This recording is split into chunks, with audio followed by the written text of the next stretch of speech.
영재라면 성적이 당연히 좋아야지 않냐, 이런 궁금증을 가지고 계신 분들이 많이 계십니다. 이 질문 속에는 성적이 평균 이하라면 특별한 가능성이 없다라는 불안이 동시에 숨어져 있습니다. 근데 저는 이런 분들을 보면요, 영재는 과정 속에서 드러나는 힘이 훨씬 더 많다, 이런 이야기를 해드립니다. 자기소개 부탁드립니다. 안녕하세요. 저는 김현주라고 합니다. 18년 동안 아이들과 함께 국어를 공부하고 있고요. 최근에는 엄마가 만드는 책 읽기의 기적이라는 책을 통해서 부모님과 함께 인문고전 읽기에 대한 방법을 연구하고 소통하고 있습니다. 아이들의 영재성은 어디서 드러날까요?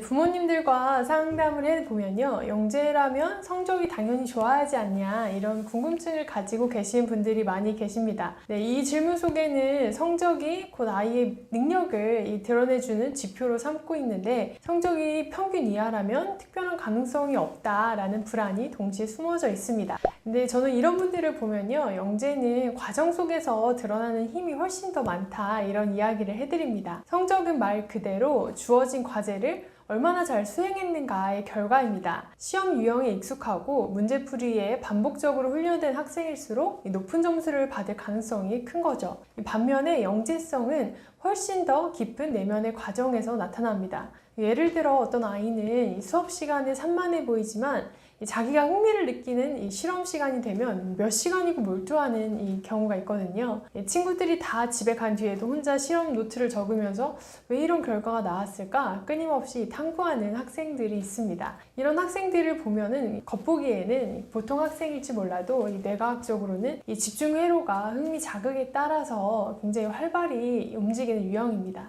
그래서 인간의 집중력과 이 동기부여는 흥미와 이 보상 회로가 밀접하게 연결되어 있는데요. 즉 내가 좋아하는 주제일 때 집중력이 폭발적으로 높아지고 이 과정이 반복될 때 창의성과 탐구성이 길러진다고 보는 거죠. 그래서 이런 과정이 사실 영재성의 본질에 훨씬 가깝습니다. 교실에서 보는 아이들 중에 시험 기간이 다가오면 평소 조용하던 아이가 갑자기 집중력을 발휘해서 성적이 오르는 경우도 있고요. 반대로 평소에는 탐구력이 뛰어나고 창의적인 아이지만 시험에서는 실수를 반복해서 기대 이하의 점수를 받기도 합니다. 근데 많은 부모님들이 이 성적이 좋지 않은 후자 아이를 두고 얘는 머리는 좋은데 노력이 부족해요, 이렇게 이야기하시는 경우들이 있습니다. 하지만 실제로는 이 노력이 부족한 게 아니라 이 평가 방식이 아이의 뇌 작동 방식과 맞지 않는 경우가 훨씬 많습니다. 그래서 영재들은 종종 이 문제 정답보다는 문제 본질에 더 관심을 갖게 됩니다. 이 단답형 평가에서는 점수를 읽지만 이 탐구과제에서는 더 탁월한 통찰의 결과를 보여주는 가능성이 많죠.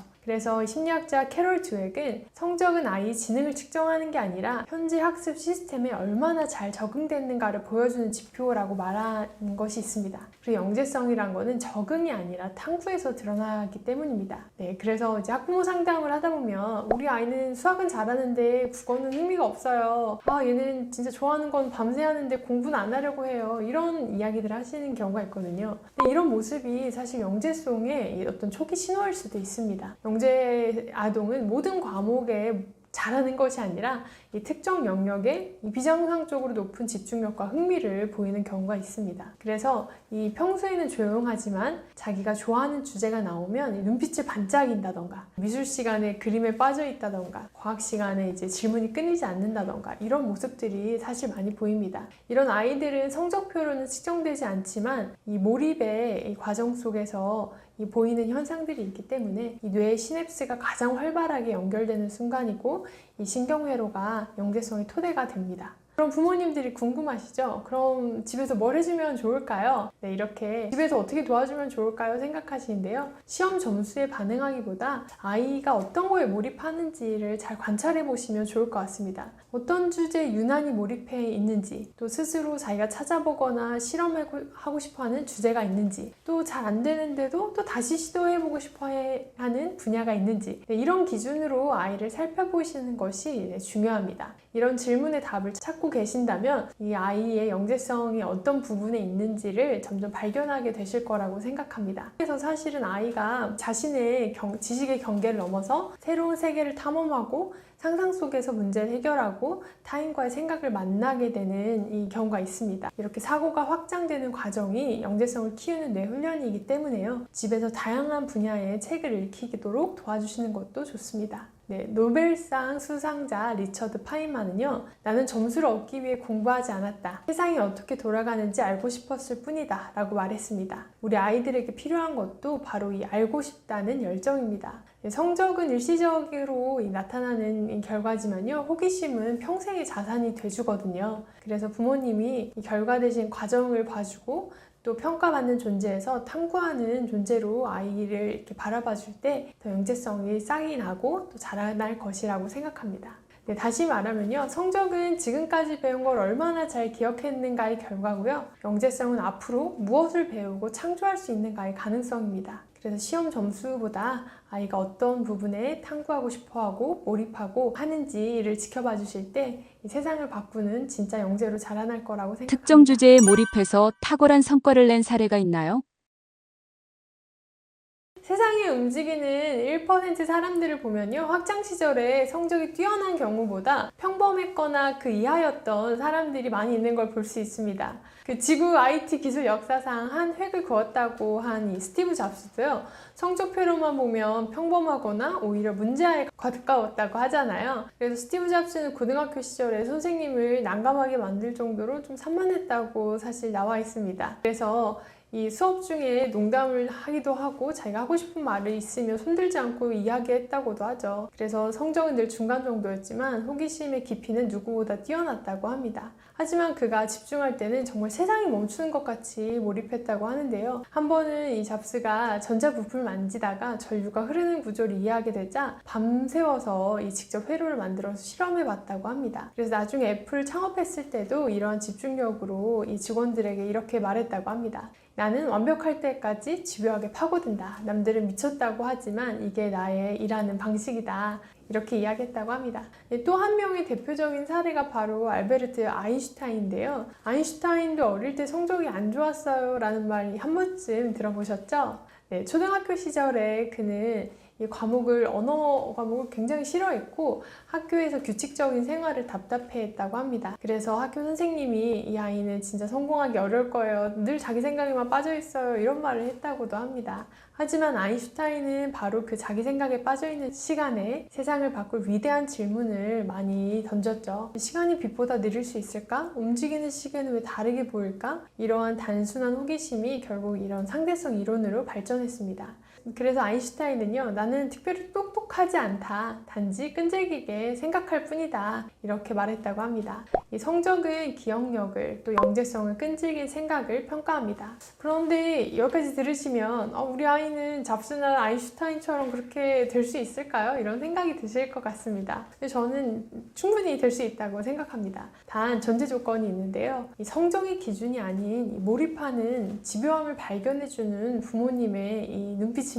아이들이 뭔가 이렇게 몰입하고 있을 때 이게 뭐가 되겠어? 라고 생각하죠. 근데 이제 잡스 부모님이나 아인슈타인 부모님처럼 하루 종일 이 기판을 만지작거릴 때도 말리지 않고 대신 끝까지 해봐라 라고 격려해 줬습니다. 그래서 음악에 몰두하던 이런 그 아인슈타인 어머니도 아들에게 잔소리 대신에 아무리 수학을 못해도 바이올린만 포기하지 말아라 이렇게 이야기하셨다고 합니다. 이런 격려 속에서 이 영재들이 리듬감과 논리감을 동시에 기르고 그것이 이 수학적 사고의 토대가 되어줬다고 생각합니다.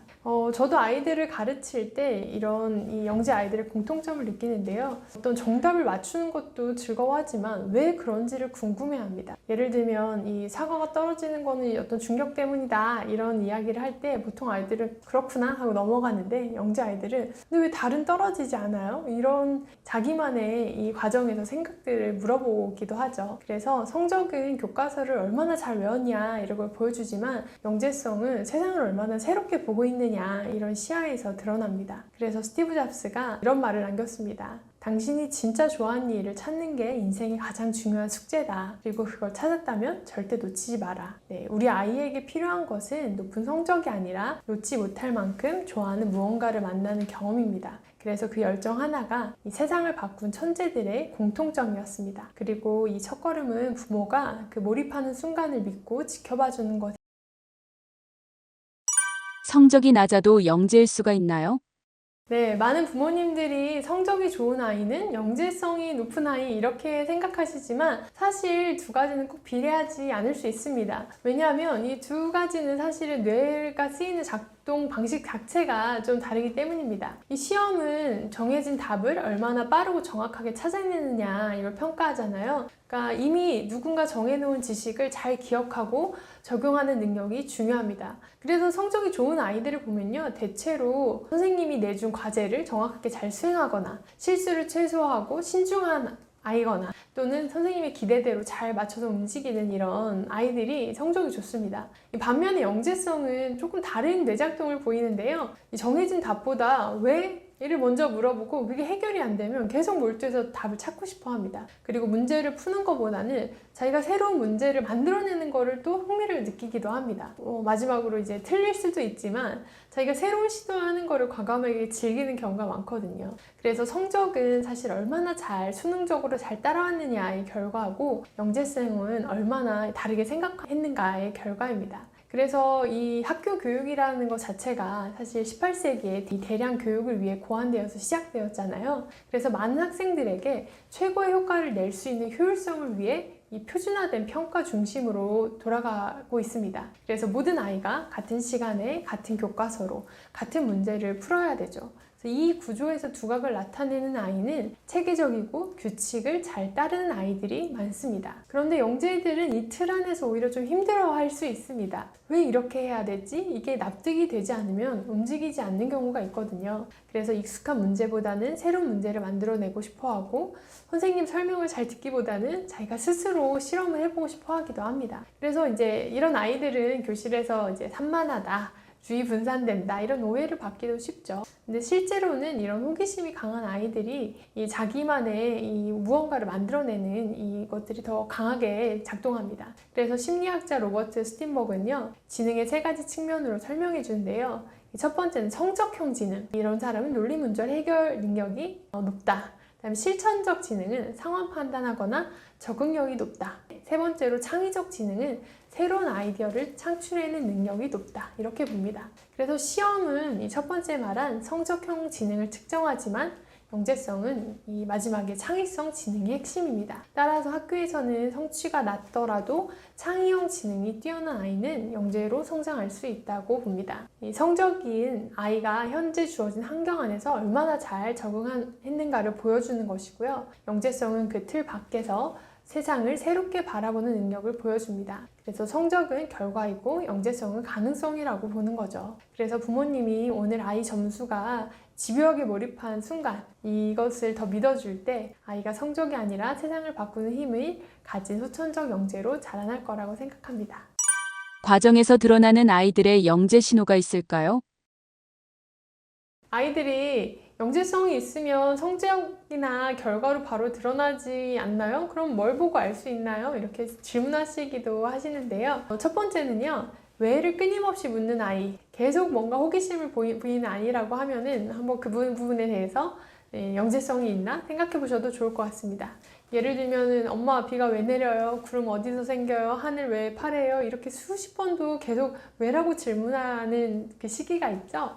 이때 아이들에게 이 단순한 호기심이 아니라 뇌 속에서 자기가 알고 있던 이 지식과 이 다른 지식을 발견했을 때 계속해서 논리적으로 연결해보고 싶은 마음이 드는 거거든요. 그래서 한 현상을 다른 개념과 연결하려는 시도가 계속되고 있구나. 그래서 이 연결력이 바로 창의적 사고의 핵심이기 때문에 이런 질문들을 잘 대답해 주시면 좋을 것 같습니다. 한 사례로 초등학교 2학년 아이가 생각나는데요. 수업 시간에 바람 왜 불까? 이런 질문 던졌어요. 근데 다른 애들은 그냥 불어요. 이런 질문을 할 때 이 아이는 집에 가서 이 비닐봉지에 헤어 드라이기로 막 바람을 직접 만들어서 바람을 만들어 봤다고 하더라고요. 그래서 이게 단순한 호기심이 아니라 자기만의 생각과 탐구가 연결된 사고력이거든요. 그래서 이런 모습들을 실제로 자기가 궁금한 거를 해보려는 모습들이 보일 때 발명가형 영재로 성장할 가능성이 크다고 봅니다. 두 번째는요, 실패에 대한 반응이 다른데요. 다른 방법을 자꾸 찾아보고 싶어 하는 모습이 있으면 영재성을 의심해봐도 좋을 것 같습니다. 영재성은 단순히 잘하는 게 아니라요, 계속 시도해보고 싶어 하는 힘이거든요. 그래서 몰입한 아이들은 실패를 두려워하기보다는 계속 새로운 어떤 시도를 통해서 규칙을 찾고 싶어 합니다. 예를 들어서 제가 국어 시간에 어떤 시쓰기 숙제를 냈는데 한 아이가 어떤 문장을 계속 다시 그걸 고쳐 써오더라고요. 그래서 너 이거 왜 이렇게 자꾸 고쳐? 이렇게 물었더니 읽을 때마다 느낌이 달라요. 더 자연스럽게 들리게 하고 싶어요. 이런 말을 하더라고요. 이건 결과보다 어떤 완성의 과정에 몰입하는 태도거든요. 그래서 이 아이는 완벽주의라기보다는 어떤 내면의 기준이 높은 유형이기 때문에 자기 주도적으로 더 자연스럽게 들리고 싶은 단어를 찾고 싶은 경우였습니다. 그래서 심리학에서 이런 걸 이제 메타인지, 스스로 생각하고 성찰하는 능력이라고 부르는데요. 자신의 사고 과정을 계속 모니터링하면서 스스로 수정해 나가는 힘이죠. 이런 거는 성적과 상관없이 이 분야에서 잘 하고 싶어 하고 또 영재성을 보이는 이런 모습이라고 볼 수 있습니다. 세 번째는요, 자기만의 방식으로 배우는 경우가 있습니다. 비선형 학습형이라고 하는데요. 일반 아이들은 이 교사의 설명 순서에 따라서 맞춰서 배우지만 영재성 아이들은 종종 이제 건너뛰거나 또는 거꾸로 배우기도 합니다. 이거는 뇌의 정보 처리 방식이 달라서 그렇다고 하는데요. 예를 들면 어떤 아이는 이제 수학 문제를 풀 때 이 공식부터 외워서 하지 않고 자기 나름대로 이제 그림으로 표현하면서 이것들을 알아가는 아이가 있더라고요. 삼각형이나 사다리꼴 이런 걸 배울 때 점을 찍으면서 스스로 규칙을 찾아내서 교과서식 풀이와 다르게 자기만의 생각들을 풀어내는 과정인 거죠. 그래서 이런 영재성은 교과의 틀 밖에서 자신만의 연결 방식으로 만들어내는 능력들이 보입니다. 그래서 때로는 산만하거나 엉뚱하게 보이기도 하지만 이런 모습이 새로운 패턴을 발견하는 창의의 싹이라고 생각합니다. 그리고 네 번째로 몰입할 때 에너지와 시간 감각인데요.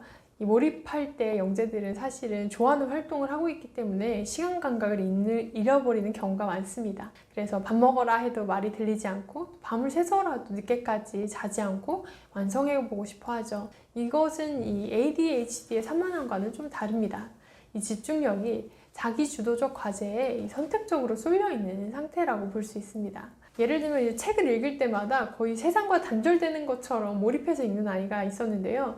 늘 이 책장 밑에서 정말 배고픈 것처럼 책을 막 읽더라고요. 그래서 종이 치면 어쩔 때는 종친 소리도 못 듣고 읽기도 해서 이 눈을 돌려서 이제 교실로 보내는 경우가 있었는데요. 이 아이 성적은 그렇게 좋지 않았지만 자기가 좋아하는 책에 대해서 자기 언어로 이해하고 해석하고 또 이야기를 재창조하는 그런 능력이 있었습니다. 그래서 이거 단순한 독서 습관이 아니라 이 언어와 상상과 사고를 몰입한 이런 영재구나 라는 생각이 들었습니다. 네, 다섯 번째는요, 관찰력과 감수성이 동시 높은 경우입니다. 이 섬세하게 관찰하고 또 공감하는 아이들이 있습니다. 이런 아이들은 작은 변화나 감정의 뉘앙스에 민감한 경우가 있습니다. 예를 들어 친구의 표정이 살짝 변화하면 이제 바로 알아차리고 이 미세한 이 소리나 감정에도 이제 반응하는 경우죠. 미술 시간에 이제 가을을 표현해보자, 또 시를 써보자 이렇게 이야기를 했었는데요. 단풍잎을 주워오거나 이제 그걸 그리는 것이 아니라 떨어진 낙엽이랑 그림을 좀 슬프게 그리더라고요. 그래서 왜 이렇게 그림을 그렸니? 이렇게 물어보니까 가을에 나뭇잎이 떨어져서 나무가 슬퍼 보여요. 이렇게 대답하더라고요. 그래서 이거는 단순히 미술제적 재능이 아니라 감성적으로 관찰하고 또 나무에게 감정이입해서 자기의 사고가 이제 결합된 모습인 거죠. 근데 이런 다양한 사례들처럼 아이들의 영재성은 눈에 확 이렇게 드러나지 않는 경우도 있습니다. 그렇지만 이렇게 아이들의 과정을 지켜보면 와, 이 아이는 평범한 다른 아이와 또 다르게 생각하고 있구나, 이런 순간을 맞게 됩니다. 그때 부모님이 이런 모습들을 보면서 와, 그런 생각도 했구나 하고 이것들을 알아봐 주시고 인정해 주시면 아이는 이것들에 대해서 보상 회로를 켜고 또 다시 몰입할 힘을 얻게 됩니다. 결과보다 이 과정에 반응해주는 부모님이 평범한 아이를 영재성을 보이는 아이로 키우는 것이라고 생각합니다. 그래서 영재성은 어떤 특별한 유전자가 아니라요, 집요하게 궁금해하고 스스로 생각하고 또 무언가를 창조해보는 그런 경험 속에서 자라난다고 생각합니다. 부모님이요, 그거를 가장 정확하게 또 따뜻하게 지켜봐 주시고 잘 반응할 수 있도록 도와주시는 것이 좋다고 생각합니다. 몰입하는 아이들의 특징이 있나요? 네, 몰입하는 아이들에게 한 3가지 정도 특징이 있는데요. 단순히 집중을 잘한다 이런 수준이 아니라 더 깊은 특징이 있는 것 같습니다. 네, 첫 번째는요, 왜? 라고 질문하는 것을 꾸준히 합니다. 네, 정말 호기심이 많은데요. 몰입한 아이를 관찰해보면 정답보다 이유를 궁금해합니다. 그러니까 어떤 아이들은 이제 이거 이렇게 외워야 돼 이렇게 말할 때, 근데 그거 왜 그렇게 되는 거야? 라고 이제 물어보는 경우가 있죠. 그래서 암기하는 것보다 탐구하고 싶어 합니다. 그래서 이런 학생들은 이 뇌에서 도파민 시스템, 이 보상 회로가 활발히 작동해서 이 도파민은 새로운 보상보다 새로운 정보, 어떤 미지의 자극에 더 강하게 반응하거든요. 그래서 이게 왜 그럴까? 질문을 던지는 순간에 이미 이 몰입이 시작되는 겁니다. 예를 들어서 이제 과학 시간에 식물은 광합성을 한다 이런 내용을 배우면 다른 아이는 이걸 식물은 광합성하는구나 이렇게 외우지만, 몰입형 아이는 햇빛이 없으면 진짜로 못 사나? 하고 이제 직접 자기가 실험을 해보거나 창가와 그늘에 나눠서 키워보기도 합니다. 이런 호기심이 지식의 내면화와 창의적 사고로 이어지게 되는 거죠. 네, 두 번째는 이 시간 감각을 잃고 몰입한 아이들이 있습니다. 이 몰입하는 아이들은 좋아하는 일을 할 때 특히나 시간을 잊어버리는데요. 이 몰입이란 책을 쓴 심리학자 칙센트 미하이는 이것을 플로우라고 이제 불렀습니다. 이때 뇌에서 전전두엽 활동이 일시적으로 억제됩니다. 그래서 지금 잘하고 있나? 틀리면 어떡하지? 이런 불안이 줄어들고 온전히 과제 자체에만 몰두하는 그런 상태가 되는 겁니다. 한 예로 아이들이 이제 레고를 조립하거나 이제 그림 그릴 때 밥 먹고 하자 이렇게 이야기해도 못 듣는 아이들이 있죠. 반항한다고 생각하시기보다 얘가 지금 몰입했구나 라고 보시면 좋을 것 같습니다. 이 몰입하고 있는 뇌 상태일 때요, 뇌는 어떤 쾌감과 창조와 성취감을 동시에 경험하고 있습니다. 그래서 이런 경험이 반복되면 뇌의 시냅스 연결이 강화되어서 집중 근육이 단단해집니다. 그래서 나중에 흥미없는 과목을 하더라도 집중할 수 있을 때 집중할 수 있는 그런 능력으로 발전하게 되죠. 네, 세 번째는요, 실패를 두려워하지 않는 도전적인 에너지가 강합니다. 몰입하는 아이들은 실패에 크게 흔들리지 않는 경우가 있는데요. 왜냐하면 그 과정 자체를 즐거워하기 때문에 그런 것 같습니다. 어떤 결과보다 이거 해보는 게 너무 재밌다 이런 감정이 강하기 때문에 이 뇌과학적으로 보면 이런 아이들은 편도체의 불안한 마음보다 이 측좌에게 보상 중심이 더 활성화된다고 합니다. 즉 실패의 두려움보다 시도의 즐거움이 더 크다는 뜻입니다. 예를 들어서 이제 같은 문제를 계속해서 틀려도 이번에 이렇게 한번 풀어볼까? 이렇게 접근하는 친구들이 있죠. 근데 몰입 못한 아이는 이거 또 틀리면 어떡하지? 이거 너무 어려워 하면서 이제 어려움을 회피해버리는 반응을 보이거든요. 근데 몰입한 아이들은 실패도 어떤 과정의 일부로 받아들이기 때문에 자기 효능감이 커지고 난 노력하면 난 할 수 있다 이런 생각들이 늘어나게 되죠. 그래서 몰입은 가르치는 것보다 사실은 발견하는 쪽에 가깝습니다. 아이에게 너 집중해, 몰입해 이렇게 말하는 대신에 너 이거 하니까 진짜 즐거워 보인다. 지난번보다 집중하는 시간이 더 길어졌네. 이건 왜 이렇게 생각했어? 이렇게 물어봐 주시면 좋습니다. 이렇게 질문해주고 아이를 인정하면서 기다려주는 것이 다음 몰입하는 태도로 이어지기 때문입니다. 네, 요약하자면요, 몰입한 아이들은 끊임없이 왜? 라고 물어보며 호기심을 보이고요. 또 시간 감각을 잊을 만큼 집중하고 또 실패를 두려워하지 않고 새로운 자기의 방식으로 도전하고 싶어 합니다. 그래서 이 3가지 방식을 아이가 계속 보인다면 이 분야에 대해서 이 아이가 후천적 영재성을 가지고 있고 또 성장하고 있는 중이구나 이렇게 봐주시면 좋을 것 같습니다. 아이 영재성을 키워주고 싶다면 어떻게 하면 좋을까요?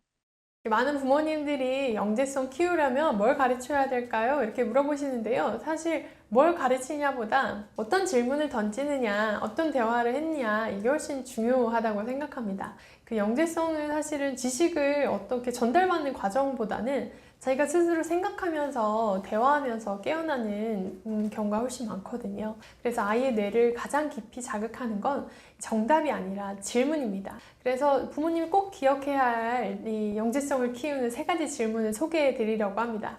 첫 번째는요, 너는 왜 그렇게 생각했어? 이렇게 물어보는 거죠. 그래서 이 한 문장이 아이의 뇌를 가장 깊이 자극하는 이 질문이라고 생각하는데요. 이거 정답이 뭐야? 답은 뭔 거 같아? 이거 맞아 틀려? 이렇게 사실은 질문하는 경우가 많지만 사실 전두엽은 계획하고 추론하고 자기 조절할 때 이게 점점 능력이 강해지거든요.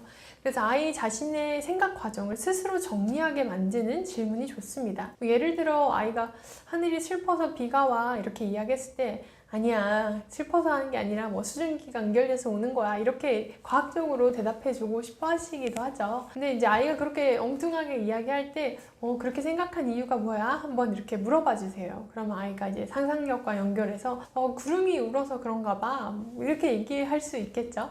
자기만의 세계로 표현할 때 사고력과 창의적 이게 같이 결합해서 응축되기 때문에 부모님들이 꼭 왜 그렇게 생각했는지를 물어봐 주시면 좋을 것 같습니다. 두 번째는요, 이거 말고 다른 방법도 될까? 이렇게 다른 방법으로 융합형 사고를 자극해 주시는 것이 좋습니다. 영재성 아이들의 가장 큰 특징 중에 하나가요, 한 문제를 여러 가지 관점으로 본다는 거예요. 그래서 해결 방법이 한 가지가 아니라 여러 가지로 생각해 본다는 거죠. 그래서 이거를 이제 타고난 능력일 수도 있지만 부모님이 계속 이런 질문들을 통해 다양한 방법들이 있구나를 해결해 볼 수 있는 방법으로 찾아갈 수 있도록 질문해 주시면 좋습니다. 그래서 아이들이 보통 문제 풀 때 빨리 정답을 찾고 끝내려고 하기 때문에 이 알려진 정답만 찾으려고 하거든요. 이거 말고 다른 방법 없을까? 이걸 다르게 하면 어떻게 될까? 이렇게 물어보는 거죠. 그럼 아이가 이 창의적으로 생각하는 다른 방법들을 생각하면서 이 새로운 뇌 연결이 시도됩니다. 예를 들면 블록으로 탑을 쌓을 때 무너졌다면 왜 무너졌지? 이거보다는 이거 더 튼튼하게 만들 다른 방법은 뭐가 있을까? 이렇게 물어보는 거죠. 네, 세 번째는요. 이거 어디다 써먹을 수 있을까? 이렇게 실제적으로 지식을 전이해서 실용적으로 결합해 볼 수 있는 질문이 좋습니다. 성적형 아이는 배운 거를 시험에 적용하지만 영재형 아이는 배운 걸 세상에 적용합니다. 그래서 이 질문은 아이가 배운 지식을 머릿속에만 두지 않고 현실과 연결시켜서 이게 정말 되는지 해보고 싶어 하거든요. 그래서 지식을 그냥 지식 자체로 두는 것이 아니라 현실로 가져와서 그거를 실행해 보도록 하는 것이 좋습니다. 예를 들어 과학 시간에 내가 물의 상태 변화를 배웠다. 그러면 이거 어디다 써먹을 수 있을까? 이렇게 생각하고 물어보세요. 그럼 아이가 냉장고 얼음 얼릴 때 이렇게 대답할 수도 있고 아이스크림 만들 때도 써요 이렇게 말하기도 하잖아요. 그럼 집에서 얼음도 얼려보고 아이와 아이스크림도 이제 만들어 보는 거죠. 그래서 이런 개념으로만 알고 있던 것이 생활 속에 실제적으로 재구성될 때 아이가 점점 이것들을 현실적으로 만들어 보고 싶어하고 발견해 보고 싶어하고 발명하면서 창의적으로 이 생각이 자라가게 됩니다. 그래서 이런 질문들을 계속하면요, 아이가 나중에 난 이거는 현실로 이걸로 또 만들어 보면 좋을 것 같아요 이렇게 제안할 정도로 문제 해결 중심으로 이렇게 변화하게 됩니다. 그래서 부모님들이 이 영재성을 정답을 자꾸 주려고 하기보다 대화하면서 질문하면서 자라가기 때문에요, 이런 질문들을 아이에게 남겨주시는 것이 좋습니다. 그게 영재성을 키우는데 최고의 선물이라고 생각합니다.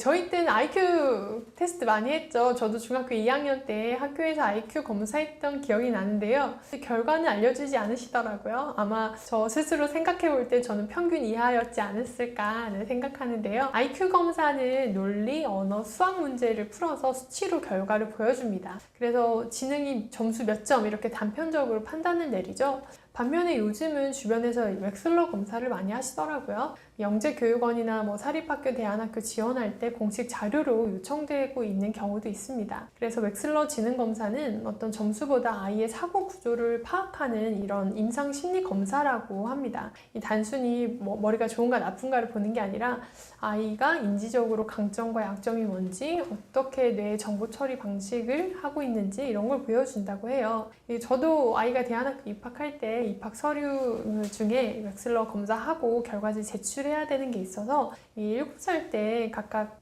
받았던 경험이 있는데요.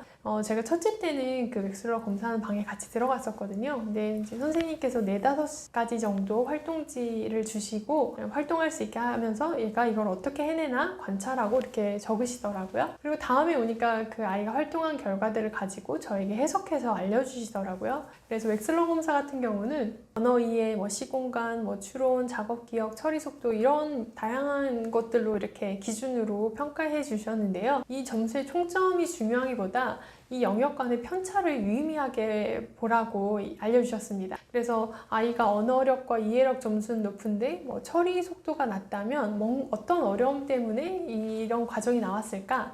이런 생각들을 하면서 해석해 주시더라고요. 그래서 웩슬러 검사 같은 경우에는 아이의 인지 구조를 섬세하게 보여주는 좋은 도구이지만 이거 꼭 해야 돼요? 이렇게 물어보시면 저는 아이의 어떤 상태와 목적에 따라 다를 수 있다 이렇게 말씀드리고 싶습니다. 예를 들어 아이의 학습 태도나 발달 속도가 이 또래들과 달리 현저하게 다르다 이렇게 하면은 왜 이런지 원인을 알고 싶다. 그리고 이 아이에게 맞게 잘 도와주고 싶다. 이런 목적이면은 이 검사가 도움이 된다고 생각합니다.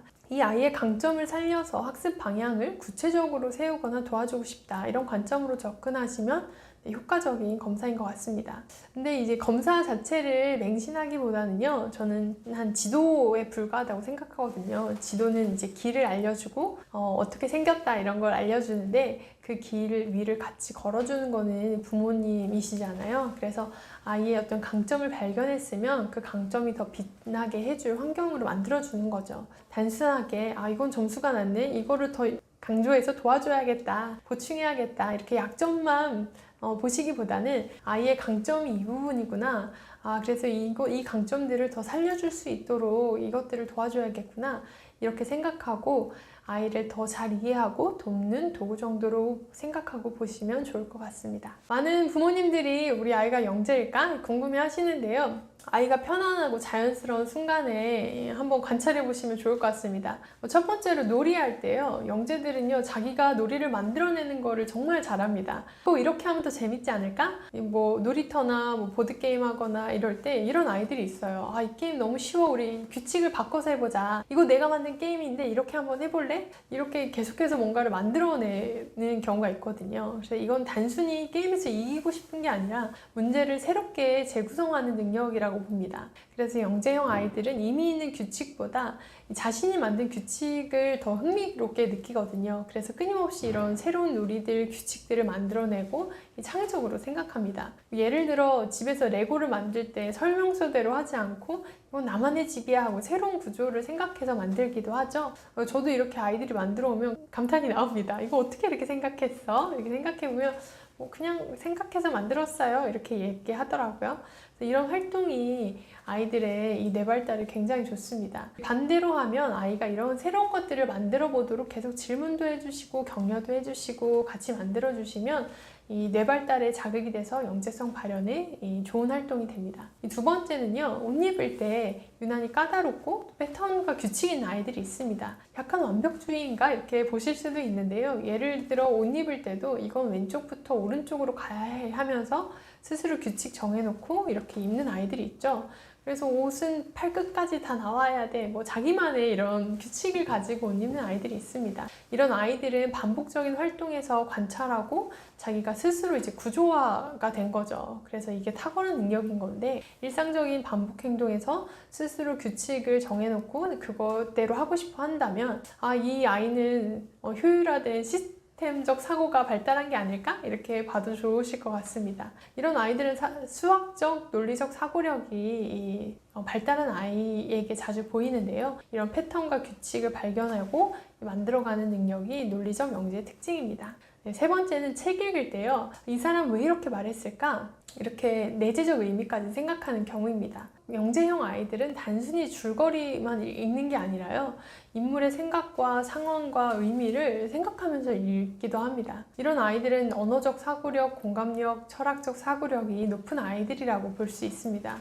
예를 들어 이제 무지개 물고기 같은 이 그림책을 읽으면서 무지개 물고기가 반짝이는 비늘을 나눠줘서 친구들이 생겼어요. 이런 문장을 보면서 이거 비늘 나눠줬는데 꼭 그래야 돼요? 자기가 가진 거 안 나눠주면 나쁜 거예요? 이렇게 물어본 친구들이 있거든요. 이 질문 자체는 이 무지개 물고기를 그 자체로 좋아한 게 아니라 비늘이 좋아서 갖고 싶어서 그런 게 아니냐, 사실 이걸 물어보는 거죠. 이런 걸 생각해 본다는 거는 아이들이 말로는 표현이 제대로 안 될 수 있지만 이게 진짜 우정이란 게 뭐냐, 이 무조건적인 나눔이 좋은 거냐, 이런 철학적인 질문을 사실 하고 있는 거거든요. 이 사고형 영재는 왜 그렇게 됐는가, 다르게 볼 수 있을까? 이런 것을 생각해 봅니다. 그래서 이렇게 내재적 의미까지 물어본 아이가 있다면 이미 이 아이는 대전제가 당연하다고 생각하지 않고 질문하고 있고 의문을 품고 있는 것이기 때문에요. 철학적으로 사고하고 있구나 이렇게 보시고 언어의 뜻을 넘어서 의미를 찾고 싶어 하는구나. 이해보다는 질문하고 싶어 하는 아이구나 이렇게 생각해 보시면 됩니다. 이런 질문들을 하는 사고형 철학적 언어 영재는요. 사실은 더 깊은 것들을 생각하고 질문하고 싶어 합니다. 그래서 문해력, 공감력, 사고력이 함께 자라고 있는 중이기 때문에 어머니들이 이런 질문에 대해서 답변해 주시기보다 더 좋은 질문들을 생각하고 또 이거에 대한 질문들에 대한 답변을 함께 찾아가 보시는 것도 좋은 경험이 될 거라고 생각합니다. 네, 영재성 테스트라고 하면 보통 이제 교육청 영재교육원에서 영재성 진단 검사를 받거나 사설기관에서 심리검사센터에서 검사를 받는 경우들이 있는데요. 네, 혹시 그곳에서 영재성을 확인하셨다면 아이의 성향과 능력을 고려해서 잘 키워가시면 좋을 것 같고요. 혹시 원하지 않는 좋지 않은 결과를 받으셨다고 하더라도 저는 크게 실망하거나 아이 잠재력을 제한하지 않으셨으면 좋겠다 이런 생각들을 했습니다. 왜냐하면 첫 번째로 이 검사 항목이 모든 형태의 영재성을 다 담지는 못하거든요. 이 공교육 시스템 안에서 시행되는 영재성 검사는 대체로 이제 언어, 수리 이런 사고력 중심으로 구성됩니다. 그러니까 음악이나 뭐 예술이나 감정, 사회적 영재성은 상대적으로 평가하기가 어렵습니다. 그래서 이런 검사를 통과하지 못했다고 해서 우린 아이 영재가 아니구나 라고 단정하고 제한해버리는 것은 조금 위험해 보입니다. 예술이나 감성이나 언어나 사회성 등 다른 형태의 재능이 발현될 수도 있기 때문에 검사에서 떨어졌다고 해서 영재성이 없는 게 아니라 그 검사가 아이의 영재성의 형태를 다 담지 못할 수도 있다. 이렇게 봐주셔도 좋을 것 같습니다. 네, 두 번째로요. 결과가 좋지 않아도 부족한 게 아니라 아직 잠재된 능력임을 기억해 주셨으면 좋겠습니다. 사실 아이 이 검사는 현재 수준을 보여주지만 미래 가능성을 예측하지는 못하거든요. 그래서 뇌의 시냅스의 환경 자극에 따라 계속 연결되고 성장할 수 있습니다. 그래서 그 분야로 계속 책 읽고 탐구하고 대화하고 이렇게 환경을 개선해 주시면 얼마든지 성장할 수 있기 때문에 이 똑같은 결과지를 받아도 부모의 해석이 결과보다 저는 훨씬 중요하다고 생각합니다. 네, 그래서 이 좋은 결과가 나오셨다면 축하드리고요. 혹시 그렇지 않은 결과가 나왔다 하더라도 이 검사 결과에 일희일비하지 마시고 끝까지 아이의 가능성을 믿어주시고 꽃피고 열매 맺을 때까지 이 강점을 발견해 주시고 키워주시면 될 것 같습니다. 그게 바로 이 영재성 검사를 가장 현명하게 활용하는 방법이라고 생각합니다. 첫 번째로요. 부모님의 과도한 플랜이라고 생각해 봤는데요. 아이의 관심과 재능보다 부모님이 이렇게 살아야 행복해 하고 이미 짜놓은 기준과 플랜이 있는 경우가 많습니다. 그럴 때 아이에게는 이 사랑의 기준이 과도한 기대와 압박으로 다가오는 경우가 있어요. 그래서 넌 할 수 있어. 이번엔 100점 맞아야지. 넌 천재니까 잘할 수 있어. 사실 이런 말들이 응원으로 들리지만 아이에게는 굉장한 불안한 신호로 해석될 수 있거든요. 이 말 뒤에는 나는 실패하면 엄마에게 큰 실망을 주겠구나 이런 메시지가 있기 때문에 아이들 중에 자기 시험지를 받자마자 굉장히 불안해하면서 자기 실력보다 훨씬 좋지 않은 점수를 받는 경우가 있거든요. 그 조금이라도 흠집이 나면 막 종이를 막 구겨버린다거나 이런 아이들은 불안지수가 높기 때문에 나는 완벽해야 사랑받는다. 그렇지 않은 날 실망을 줄 거다. 이런 메시지가 자기 안에 있는 거죠. 그래서 이 아이는 이런 불안보다는 사실은 도전할 때 자기가 이 도파민, 동기 호르몬을 분비하면서 이 성장하는 게 훨씬 건강하거든요. 그래서 아이가 도전보다 안전한 선택, 계속 쉬운 것만 하지 않도록 부모님들이 창의적인 그런 영재성을 키워주시는 것이 좋습니다. 그래서 부모의 이 과도한 기대는요, 아이를 키우는 햇살이 될 수도 있지만 태워버리는 열기가 될 수도 있기 때문에 아이들에게 이 과도한 플랜과 이 기대는 조금 줄여주시면 좋을 것 같습니다. 두 번째는 정서적 불안과 민감성인데요. 영재형 아이들이 대부분 이제 생각도 빠르고 감정도 빠른데요. 좋은 말로 하면 예민하고 섬세하지만 다르게 보면 너무 민감해서 감정적으로 힘들어하거나 감정의 파도에 자주 휩쓸리는 경우가 있거든요. 예를 들면 엄마 나 오늘 수학 문제 틀려서 잠이 안 와요. 내 친구가 웃었는데 나 비웃은 것 같았어요. 이런 말을 하는 아이들이 의외로 있습니다. 근데 부모님이 이제 그런 이야기를 들을 때 뭐 그런 걸 가지고 그래 별일 아니야 이렇게 치부해 주시는 경우가 있죠. 이제 그 말조차도 사실은 이 아이를 도와주고 싶어서 너무 작은 일이니 네가 크게 신경 쓰지 않아도 된다 이렇게 격려해 주고 싶어서 하신 말씀인데요. 그런데 이렇게 별거 별거 아닌 것으로 아이의 반응에 대처하면 아이 예민함이 결핍으로 바뀝니다. 자신의 감정을 부정당하면 이 뇌의 감정 회로가 과활성화되어서 불안하고 회피하고 위축되는 이 고리로 이어지게 되는 거죠. 실제로 연구에 따르면 영재아동의 한 40% 이상이 비동시성 발달을 보인다고 합니다. 머리 회전은 빠른데 감정은 아직 어린 거죠. 그래서 머리로는 다 이해하면서도 마음은 버티지 못하는 경우가 많습니다. 그럴 때 부모님은 조언해 주시기보다는 사실은 감정을 한 번 더 읽어주신다, 감정 번역기가 돼주시는 게 좋습니다. 아, 그렇구나, 너 마음이 지금 깊어서 그런 생각을 했구나, 아, 그게 정말 불편했겠다, 너가 얼마나 불안했을지 엄마가 정말 그런 마음이 느껴져, 이렇게 한 번 더 읽어주시는 거죠. 이렇게 마음을 한 번 읽어주시면요, 아이 마음이 안정되고 감정의 소용돌이 속에서도 자기가 계속해서 이런 좋은 사고력을 유지할 수 있게 도와줍니다. 네, 세 번째는요, 사회성 부족과 고립입니다. 마지막 장애물은 저는 사회성 부족이라고 생각하는데요. 영재형 아이들이 또래보다 사고 속도가 빠르기 때문에 친구랑 대화가 맞지 않다고 느끼는 경우가 있을 수 있습니다. 아, 나는 유치해서 난 그런 게임 안 해, 이렇게 이야기하고 참여하지 않고 혼자 있는 경우들이 있죠. 근데 점점 이렇게 되면 아이들 사이에서 외톨이가 됩니다. 이제 부모님이 이런 아이를 보고 얘는 어른이랑만 노는 거 좋아해요, 이렇게 단순히 생각하시지만 아이가 점점 다른 아이들과 어울리지 못하고 혼자 고립되고 있지 않은지 살펴봐 주시는 것이 좋습니다. 이 또래와 교류하고 소통하는 사회성은 단순한 그런 사교 능력이 아니라요, 협업력, 공감력, 회복 탄력성의 뿌리가 됩니다. 아무리 똑똑한 아이라도 타인과 어울리지 못하면 영재성은 그 개인의 능력으로만 머물지 이 세상을 바꾸려는 힘이 되지 못합니다. 그래서 부모님이 해주실 일은 이 특별한 아이다, 보호돼야 한다, 이렇게 생각하시기보다 다른 아이들과 함께 배워야 한다, 이렇게 생각해 주시면 좋을 것 같습니다. 그래서 너는 다르니까 괜찮아, 이렇게 보시기보다 너는 다른 친구들이랑 다르니까 서로 다른 점 배울 수 있겠네, 사람은 누구에게나 배울 점이 있어, 그걸 찾아서 배우는 게 정말 멋지고 현명한 사람이야, 이렇게 마음의 문을 열도록 도와주시는 거죠. 그래서 저는 진짜 영재는 혼자 똑똑한 게 아니라 함께 더 나은 세상을 만드는 아이가 진짜 영재라고 생각합니다. 꽃이 피지 않는다고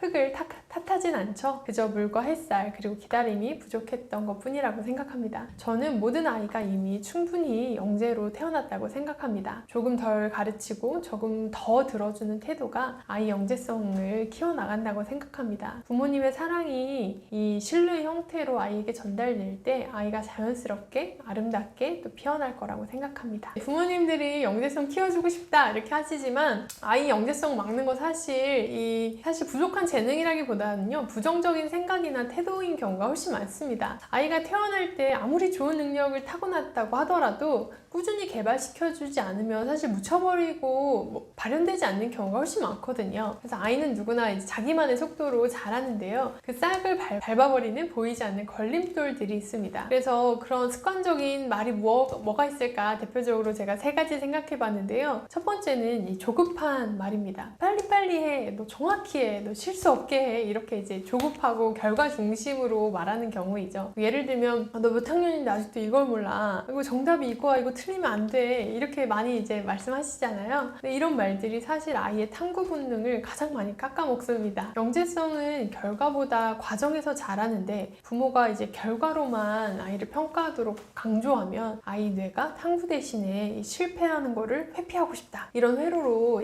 작동시켜버리죠. 그래서 아이가 도전이 아니라 불안함으로 자꾸 반응하게 됩니다. 그래서 나는 실패하면 혼난다, 이런 감정이 자꾸 반복적으로 우선되면요, 아이는 더 이상 새로운 것을 시도하지 않습니다. 근데 영재의 핵심은 몰입하는 거잖아요. 근데 몰입한다는 것 자체가 실패하는 거에 대한 자유에서 자라거든요. 근데 실패하는 걸 허락하지 않는 환경은 창의성도 숨을 못 쉬어버립니다. 그래서 빨리 완성해, 이렇게 재촉하는 부모는 아이의 생각이 자라는 이런 느림의 시간을 빼앗습니다. 그래서 빨리빨리 해, 이렇게 말씀하시기보다 너 지금 이거 재밌어서 오래 했구나, 이렇게 말씀해 주시고요. 정답이 뭐야? 이렇게 물어보시기보다는 너는 왜 그렇게 생각했어? 라고 바꿔서 말하고 생각해 주시면 훨씬 좋습니다. 두 번째는요, 다른 사람과 비교하는 말입니다. 친구들은 다 이거 하는데 너는 왜 그래? 이렇게 영재성을 무너뜨리는 이 비교의 통제의 말은요, 사실은 큰 걸림돌이 됩니다. 네 친구는 이거 상도 받았다는데 넌 이거밖에 못했니? 너는 왜 그렇게 산만하니? 딴 애들은 이거 다 외웠대, 이런 말들은 사실은 두뇌에서 자존감 회로를 마비시켜버립니다. 아이의 뇌는 이 비교하는 거를요, 자기 위협으로 인식하거든요. 그래서 도전하기보다 부모가 아예 하고 싶지 않은 회피를 택합니다. 그래서 나도 더 도전해서 잘해볼래. 사실은 이 반응을 원해서 이렇게 말씀하시는 건데 난 어차피 해도 안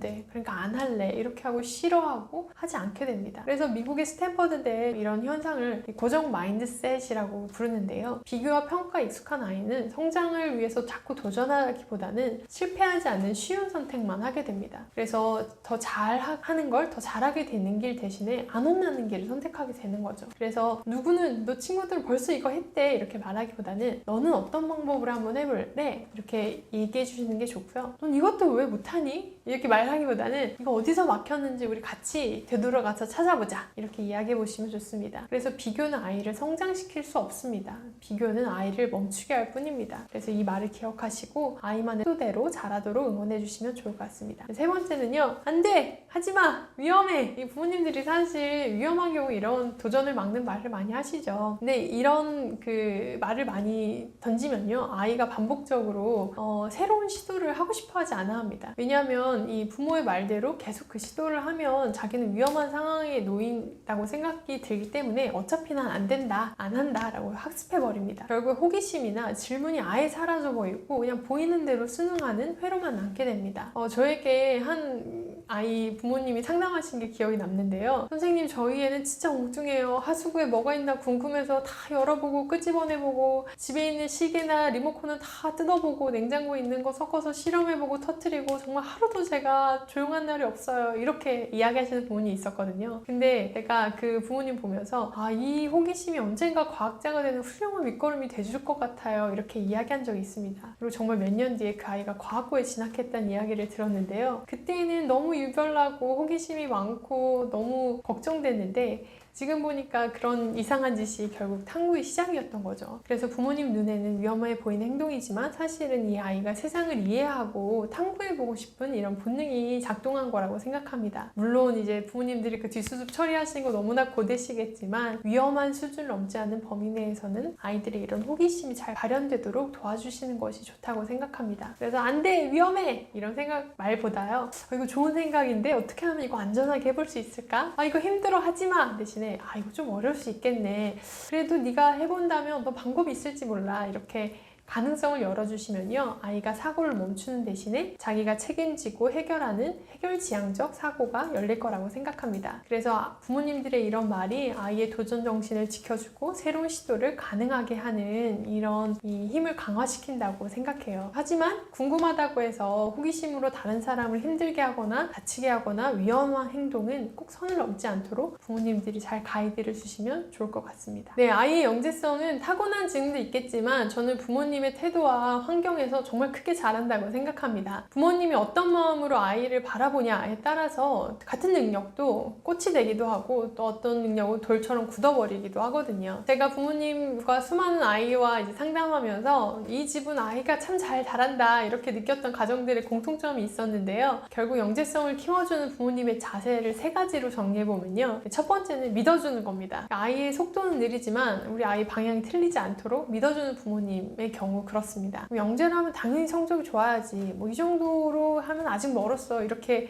기대치가 높으신 경우도 많은데요. 생각보다 아이들 천천히 자랍니다. 부모님이 조급해서 결과로 이른 나이부터 이렇게 판단하거나 뭔가를 정해주려고 하시면 아이들이 훨씬 더 긴장하고 그 속도대로 크지 못하는 경우가 있습니다. 부모님이 몰입이나 호기심이나 자기 주도성 같은 건 시험 점수나 평가로 나오기가 어렵거든요. 그래서 교실에서 보면 성적은 평범하지만 선생님 이거 왜 이렇게 되는 거예요? 하고서 이제 실험 보고서 같은 걸 계속해서 생각해보고 싶어하는 아이가 있어요. 그런 아이는 이 아이는 탐구형 영재구나. 이런 것들을 하는 것을 좋아하고 몰입하는구나 이렇게 발견하게 되거든요. 그래서 부모님은 높은 기준을 가지고 아이가 아직 멀었다 이렇게 생각하시기보다 우리 아이는 뭘 좋아하고 무엇에 몰입하지? 이거를 믿고 관찰해 주시는 것이 좋습니다. 그래서 이런 믿음이 아이의 뇌를 또는 아이의 마음을 성장시키는 안전장치가 되어줍니다. 그래서 부모님이 믿어주시면요 아이 마음이 안정되기 때문에요 불안해하는 대신에 뭔가 시도해보고 싶고 새로운 걸 자꾸 생각하고 만들어내고 싶어하는 그런 마음이 생기기 시작합니다. 그래서 아이를 믿는 부모 밑에서는 실수가 성장이 되고 믿지 못하는 부모 밑에서는 시도가 실수가 됩니다. 네, 두 번째는요, 함께 성장하려고 하는 부모님입니다. 그러니까 가르치고 지시하고 시키기보다는요, 함께 성장하려고 하는 경우에 아이들도 훨씬 잘 자랍니다. 아이 학년이 높아져 갈수록 부모님 힘드시죠?